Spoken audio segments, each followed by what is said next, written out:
Thank you, Justin. And now, the gentleman you have all been waiting for, Dr. Robert Malone.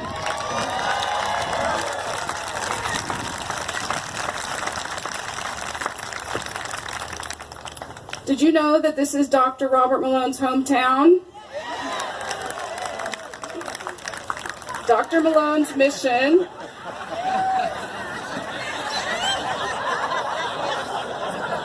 Dr. Malone's mission is to ensure vaccine safety and make sure that children are protected and to stop or limit the vaccine mandates.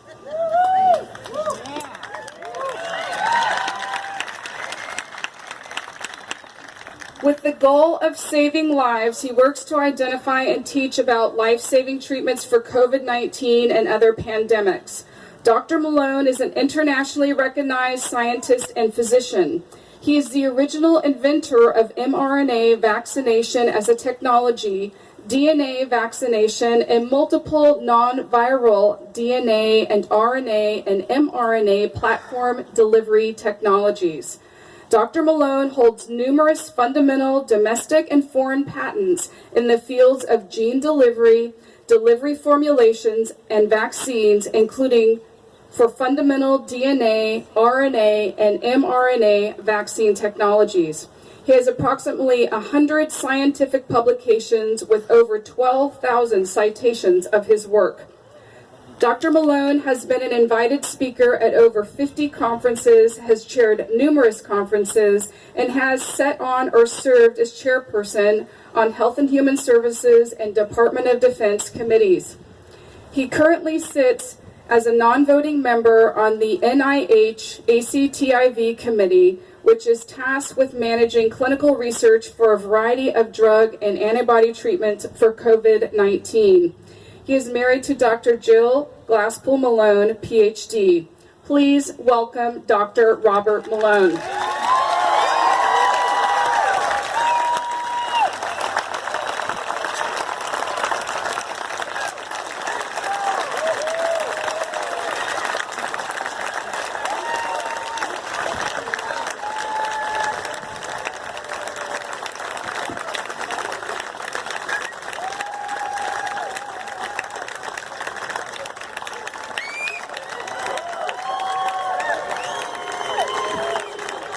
Why is he wearing a mask?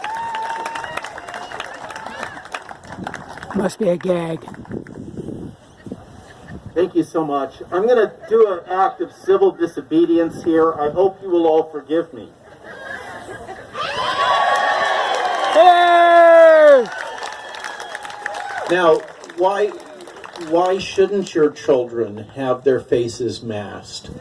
Why shouldn't they have to go to school to protect their grandparents, to protect the teachers, and more importantly, the teachers' union? Why shouldn't they be masked? Because they need to see each other's faces. Because this is how they learn.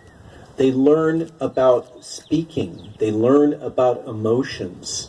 They learn about socialization by seeing each other. And what is the benefit of masking for children? Is it to protect grandma, like Big Bird suggests? Is it to protect the teachers? Are the teachers protected by the children wearing masks? Well, I think we should follow the data, don't you? That'd be a good idea.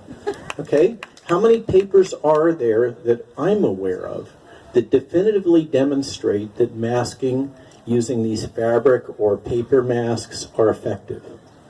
The answer is 0. How many papers are there that show, as Steve was so kindly demonstrating, how many papers are there that show that published academic manuscripts that show that masks don't work? Well over 100. There is no logic here. There's no reason to be doing this to our children and to each other. What we're looking at is security theater, and it is basically a form of demonstrating that you are part of a tribe, that you are engaging in a tribal event, a tribal demonstration of belonging. But that's not, I don't mind that. If you want to belong to a tribe, whatever your tribe is, and you want to fly a flag or wear a shirt or do whatever you want to do or even wear a mask, I don't mind that. I just don't want you to tell me what I have to do. Just like Rez was saying, okay? Give us our freedom. Now, I'd like to start off, so thank you for listening to that, and thank you for being here. So, my name is Robert Malone, and why should you care? I'm a physician and scientist. I am an expert in vaccine research and development. I'm vaccinated. I accepted the vaccine very early on for COVID. I took the Moderna. It's what the National Guard was providing in my little county in Virginia. I took it at a time when I was sick because I'd been infected with the first wave of COVID. I was in Boston at the time when it hit, and I took it hard. There were no drugs. There were no treatments at that time. Matter of fact, by treating myself with drugs that we had discovered, working closely with the U.S. Department of Defense, one of which is this drug called famotidine or Pepsid, which we now know statistically is effective in early treatment, one of many drugs. I had a partial recovery, but I developed long COVID. And I can tell you it's no fun. And there was a story when the vaccines came out that was pushed through the press, that if you took the vaccine, it would help you with your long COVID.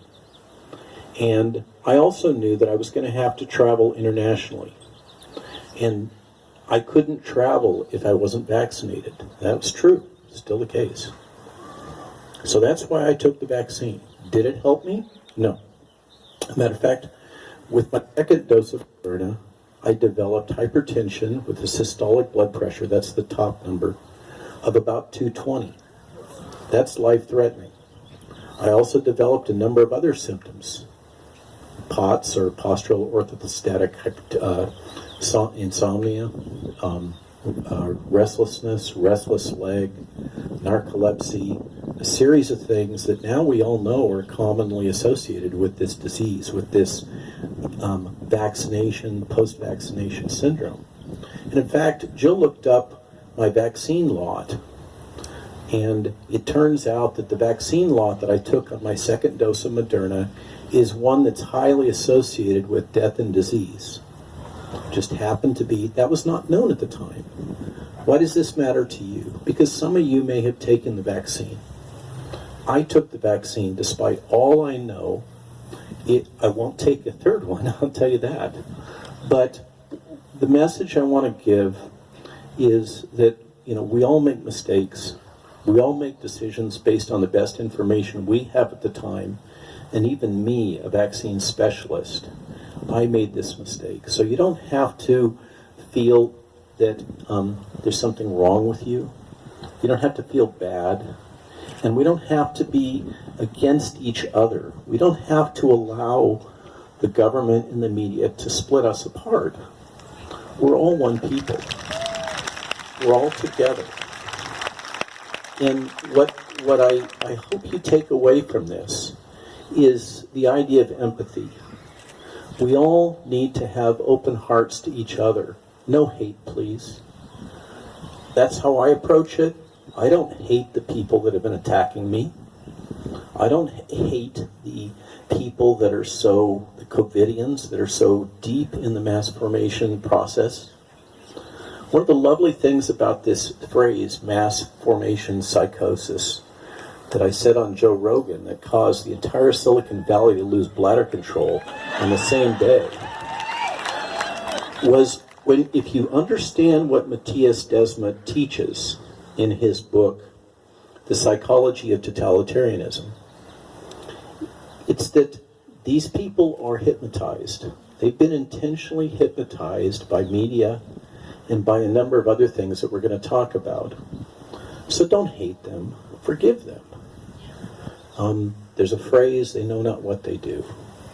Okay? So please have an open heart. We really need that. I've spent my entire career devoted to developing safe and effective ways to prevent and treat infectious diseases. Now, we have a young gentleman here in the audience who's passing out a little flyer that raises concerns, because I have a long history working on vaccines. His name is Jeffrey Schwartz. And I hope that I certainly don't hate Jeffrey Schwartz, and I hope you don't either. He is concerned. I think he's confused, but I don't hate him. And I think that underscores how we should approach all of these folks that are so lost in all of the messaging that they've been bombarded with, big media and the government. So let's not hate them. I am a product of the Central Coast. I was born in Palo Alto. I grew up in Rancho Embarcadero. There may be some people here that remember me from those days. I graduated from Goleta Valley Junior High School. I graduated from Dos Pueblos High School. I met my wife, who's also a graduate in Dos Pueblos. When we were sophomores and juniors, it's a little embarrassing. We've been together ever since. We used to go horse riding all over in the hills and along the coast in a little stretch of beach called Haskell's. Back then, Haskell's was known for globs of tar, hunks of seaweed, an occasional dead seal, and moderately okay surfing. And there was a blotha bug there that we used to ride our horses on. Now it's called the Bacara Resort, and I don't recognize it at all. It seems like it was a special time. We used to ride all over in the hills. I've been up the Stagecoach Trail. I know where it is. Jill and I worked as young people on her father's farm. My roots are avocados and lemons. They're also serving as a carpenter. I worked on this little structure in Mission Canyon that's now called the Whale House. I was the head of the shingling crew. And as I was living that life, working as a carpenter, which is a kind of a hard business to do in Santa Barbara, it's not easy. And this is, as I say, you guys have probably all heard this. When I tell people, hey, I came from Santa Barbara, there's two kinds of people that live there. The newlywed and the nearly dead. Because it's so expensive for everybody else to live here, right? And I worked for a while as a carpenter and a farmhand, and I decided to turn my life around on New Year's Eve, 1980. And what did I do? I signed up for Santa Barbara City College. I didn't know if I could make it. The first semester, I just took 3 classes. I don't know if I was going to be good enough. But Santa Barbara City College was a portal. It was where folks that didn't have a lot of money could go and get an education. And by God, I did. I took it on as hard as I could. I worked as hard as I could possibly work. And 2 years later, I graduated with straight A's, being the student body president, helping select the provost that was in charge of the school after I left. And I came out of that like I got shot out of a cannon, and went to UC Davis, and I haven't stopped going ever since. I couldn't have turned my life around. I couldn't have turned my life around if it wasn't for Santa Barbara City College and for the people of Santa Barbara. My wife used to work down at a little restaurant just down the hill. That's how we made ends meet. She worked as a waitress. That's how we got through. It breaks my heart to hear that the registration and student enrollment has dropped by half under these promises, under these policies, these COVID policies. I can tell you both our sons have both gone through City College.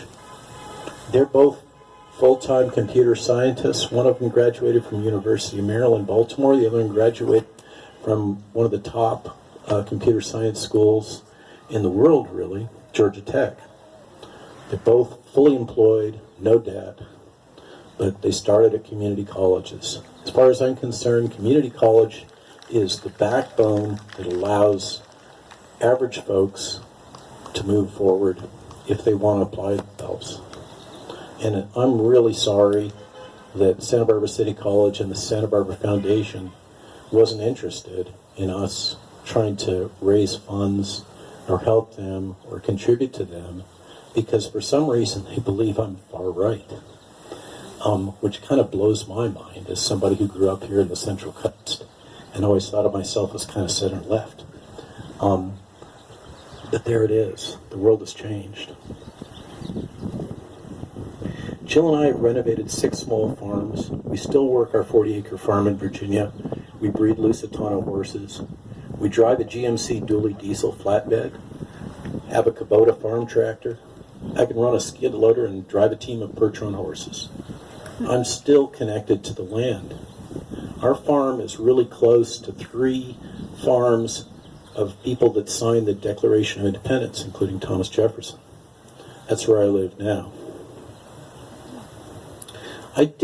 Not only I came from this, then I went to get a degree in biochemistry at UC Davis, another core university within the UC system that allows people to get ahead, people that have an ag background, people that come from average roots.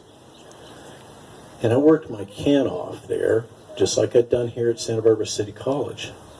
I did so well that I got an MD PhD scholarship.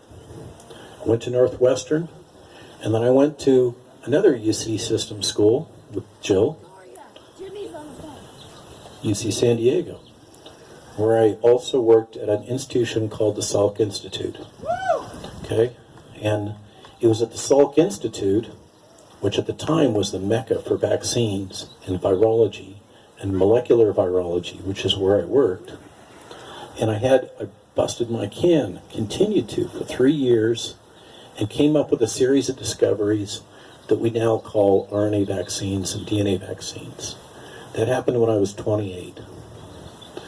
Then I ran into what big science is really all about, and I got caught in a crossfire of patent wars between the Salk and the university and the lawyers and different faculty wanting to own it. I had a nervous breakdown, literally, and was diagnosed with PTSD. Since then, I'm, let's say, a little older and wiser. And I've lived with big science and Tony Fauci and that whole NIH apparatus my entire life. One of the things I do to stay away from that world and all the corruption that I've known has been there is to work very closely with the U.S. Department of Defense. DoD is very focused on actually making things that work for warfighters. I'm proud to support our warfighters. I'm proud that I have worked on developing medical countermeasures to protect our warfighters and to protect all of you from infectious disease. Okay? I'm not ashamed of that at all. I'm not ashamed of the fact that I have helped support an Indian company to develop a regular type vaccine that they're currently testing in India. I don't work with them anymore. It's not my vaccine. I have no financial relationships in that, just to speak to the concerns of the young gentleman that's passing out these little flyers. So I have over 30 years of vaccine and infectious disease medical countermeasure development.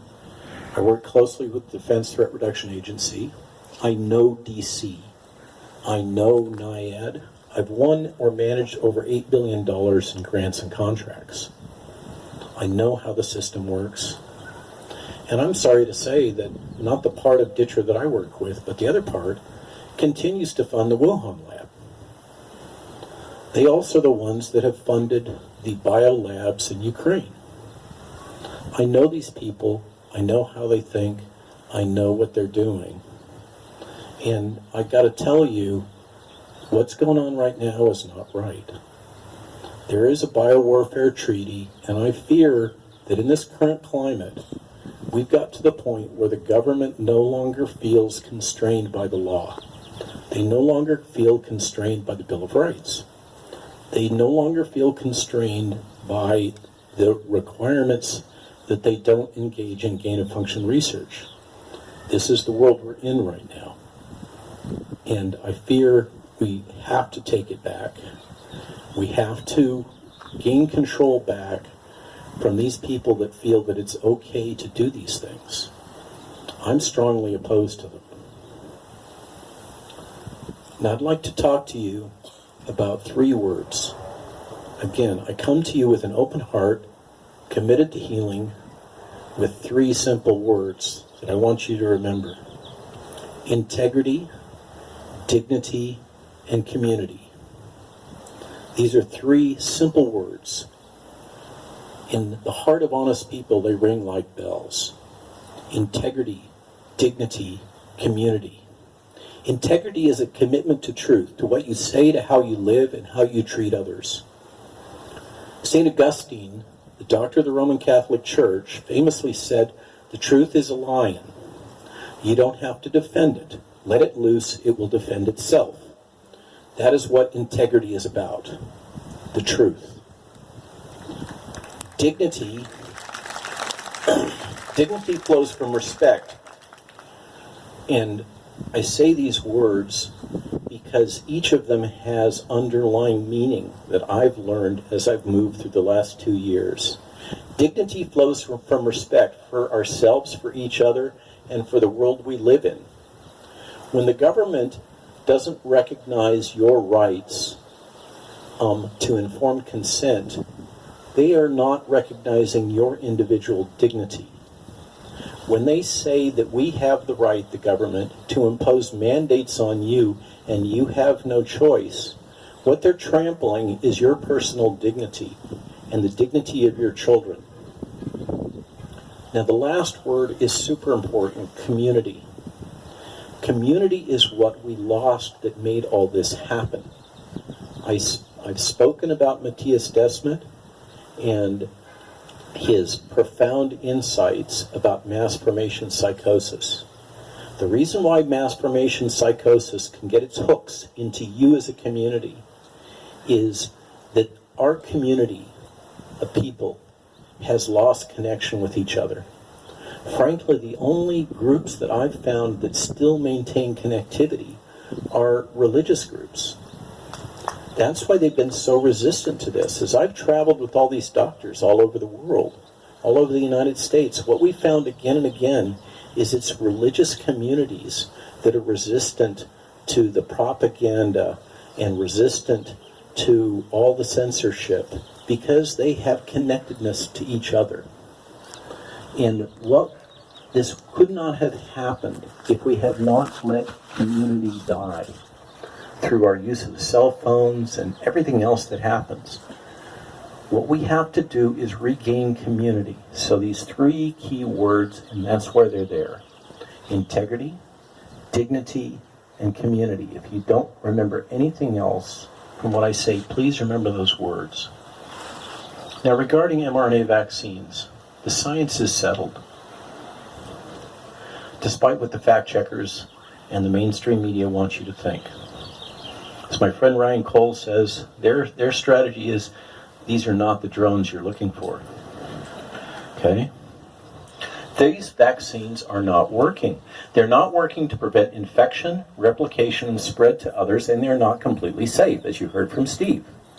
In our daily lives, with our friends, with your friends, over Christmas and the holidays since, you've seen that this is true. Your friends, your co-workers, your teachers, your children are getting infected, whether they're vaccinated or not. As a matter of fact, the data show in many countries where the CDC analog is not censoring the data and hasn't become politicized, like in Northern Europe, the data show that in many cases, multiple vaccinations seem to make you more likely to become infected, particularly with Omicron. The vaccines aren't working. These vaccines were designed for the original Wuhan strain. It's a different virus. It's like suggesting that you take an influenza vaccine from 3 years ago to protect you from tomorrow's influenza. They are mismatched. These vaccines are not designed for Omicron, for stealth Omicron, for Omicron Plus, or any of the other things that are out there. Fortunately, it's an odd coincidence. Omicron swept through all of us, virtually. There's still a few that haven't been infected. And it has given you natural immunity. This is a more potent immunity than you obtain from the vaccines. because it's a mucosal immune response. It's your immune response is directed against the place that you get infected. The jabs that you take with this RNA technology, and I hesitate to call it RNA, frankly, we'll get into that in a moment, those generate an immune response that circulates in your body, but it doesn't home and it doesn't provide the mucosal immunity that the natural infection does, and it's only against the spike. And by the way, the spike that it generates an immune response against is the engineered spike that came out of Wuhan. They took that same sequence and they put it into the vaccines with 2 little point mutations, that we can get into the science of that. It increases the immunogenicity, but it doesn't change any of the special engineered features of spike vaccine, or the spike protein from the virus. These vaccines are leaky. That means they don't protect. They have poor durability. That means they don't last for very long. And even if every man, woman, and child in the United States were vaccinated, they cannot achieve herd immunity and stop COVID. Fortunately, Omicron has largely done that. And we will see additional waves of other variants that will come through you. But the vast, vast majority of you have already been infected or have been vaccinated, and probably both, because the vaccines aren't protecting from Omicron. And God willing, you're not going to end up in the hospital if you take care of yourself, especially if you tap into the few physicians here in your community that provide early treatment. I don't want to call out their names. You can figure out who they are. Early treatment saves lives. Now I want to talk to you about the children. One of the groups I work for is called the Unity Project. You heard Parisa talk about it, and you heard Rez talk about it. I'm speaking to you as a parent, grandparent, as well as a physician and scientist. Before you choose to inject your child or let the state mandate that you inject your child, a decision that is irreversible, I want to let you know the scientific facts about this genetic vaccine, which is based on the technology I created, with some modifications. And by the way, those modifications, the incorporation of the pseudouridine, makes this material, it's not really RNA, last in your body, Okay, cool, I'm being told to talk up. That's not usually my problem. These RNAs last in your body for at least 60 days. Okay, regular RNA sticks around for about an hour or two. That was the whole idea behind RNA as a drug back in the 80s when I came up with it. This is a very different molecule. This is not regular RNA. It suppresses your immune response. It was designed to do that. And it lasts for at least 60 days in your bodies after you've received it, and in your child's body. There are 3 issues you need to understand. The first is that a viral gene will be injected into your children's cells. This gene forces your child's body to make toxic spike proteins. Spike is a toxin, despite what the fact checkers say. It causes blood clotting. It opens the blood-brain barrier. It causes all kinds of problems, not the least of which is myocarditis, particularly in young boys. You know what the incidence of myocarditis, according to the Hong Kong Comprehensive Study, is hospitalized myocarditis in young men. Do you have any idea? It's 1 in 2,700. Okay, so every 2,700 young men that get these vaccines, according to the Hong Kong data, will go to the hospital for it, for myocarditis, in addition to all the other things that it can cause. These proteins, the spike proteins, can cause permanent damage in your children's critical organs, including their brain and nervous system, the heart and blood vessels, including blood clots, their reproductive system, and it can trigger fundamental changes in their immune system. It seems to suppress T-cell function. The most alarming point about this is that once these damages have occurred, they are irreparable. You can't go to the surgeon and get it cut out. You can't go fix a damaged brain after you've had a blood clot in the brain. You cannot fix a damaged heart. Heart scars. It doesn't heal. Those heart scars cause abnormal electrical conductivity in heart muscle. When do you see the effects of